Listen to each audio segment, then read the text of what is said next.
Magandang gabi Luzon, magandang gabi Visayas, magandang gabi Mindanao. Tinatayang nasa 20 milyong estudyante ang nagbalik eskwela ngayong araw na ito. Bagong school year na naman. Pero ang mga suliranin ng ilang eskwelahan ngayong pasukan ay pareho pa rin sa mga dati nang naging problema.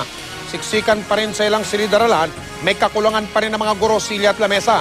Extra challenge naman ang pagpasok sa eskwelahan ng mga estudyante ng Casili Elementary School sa Rodriguez, Rizal. Ilog kasi ang kailangan nilang tawirin para lang makapag-aral.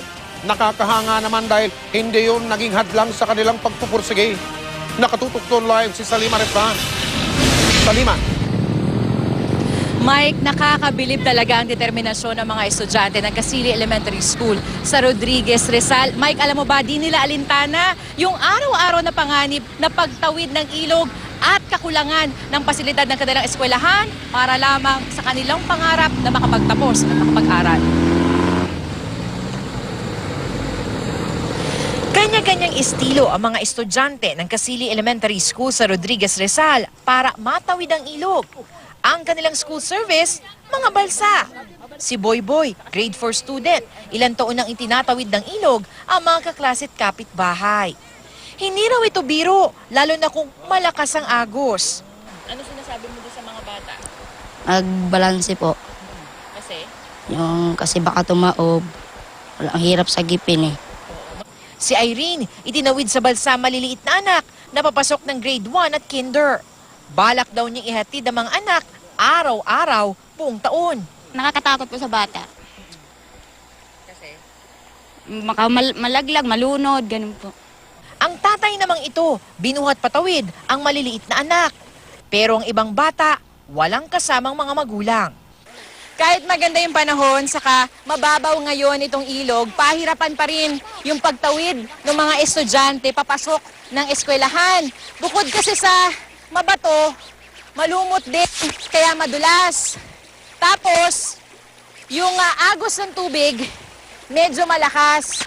Kaya yung mga bata, talagang kailangan mag-ingat para hindi sila matangay nung agos. Para mabuo ang pangarap namin. Pagdating sa eskwelahan, late ng ilang guro dahil naglakad sila ng mahigit 7 kilometro. Maayos naman nagsimula ang klase.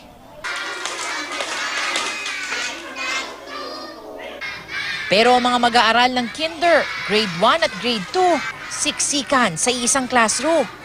4 na bata sa isang bangko. Istiis lang po muna sa ngayon kasi wala po tayong magagawa salat po sa mga gamit, kulang ng upuan. Nakakatuwa po kasi lahat po sila determinado talagang matuto, maaga pa po at naka-uniform na. Kapuna po ng lahat ng bata nakapaa. Putikan kasi ang kanilang mga tsinelas dahil sa pagtawid ng ilog. Ang mga gamit din sa loob ng kanilang mga bag, naka-plastic. Jeline, bakit naka-plastic yung gamit mo? Ha? Ako mabasa eh. Baka mabasa. Ba't tumatawid ka ba ng ilog? Ha? Opo. Opo. Magkasama naman sa iisang classroom ang grades 3 at 4 at maging ang grades 5 at 6. Wala mang ilaw at electric fan, tuloy ang leksyon. Si Teacher Shirley, naging emosyonal sa kanyang unang araw sa Casili.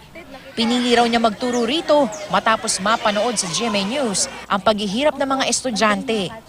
Kasi po sa Manila po yung mga bata, andyan na lahat ng mama. Andyan na po lahat yung kanilang mga tulong, andyan na, hindi na sila maghihirap, ayaw pa rin mag-aral. Samantalang dito, talagang naghihirap sila, nag-aaral pa rin. Tumaas man ang bilang ng enrollees ngayong taon, mas marami pa raw bata ang hindi nakakapag-aral sa kanilang lugar. Problema kasi ang ilog na mabilis lumaki tuwing bumubuhos ang ulan. Hirap din po yung mga bata pag dating po sa eskwela dahil lagi po talaga silang absent kasi nahihirapan po silang tumawid at delikado na rin po talaga para sa mga bata.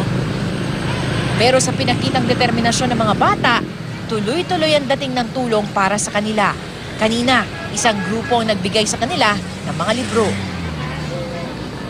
Mike, alam mo, tunay na nakakaantig ng puso yung determinasyon ng mga bata ng Casili Elementary School. Sa kanilang kasing murang edad, pinatunayan nila na walang balakid na hindi pwedeng lampasan basta buo ang iyong loob at puso para sa inyong mga pangarap. Hiling nila ngayon, Mike, mga bangka at life vest para kahit papaano ay maging ligtas sa kanilang pagtawid ng ilog. At yan ang latest mula dito sa Rizal. Mike? Salima, kung mapapalabas natin ulit yung video mo, araw-araw yan, yung pagtawid nila yan at nakasangkay sila doon sa balsa na wala silang life vest, Salima?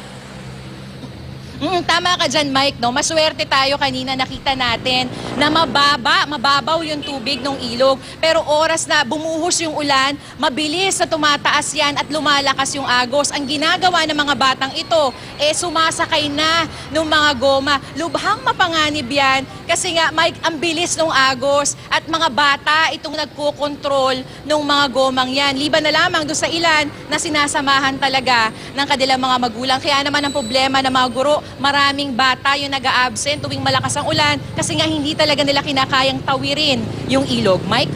At syempre, depende din yan sa lakas o hina ng agos ng tubig. Tulad yan, nakikita natin yan. At Salima, ibig sabihin, kung ganyan papasok, ganun din, pagpauwi na sila. Salima?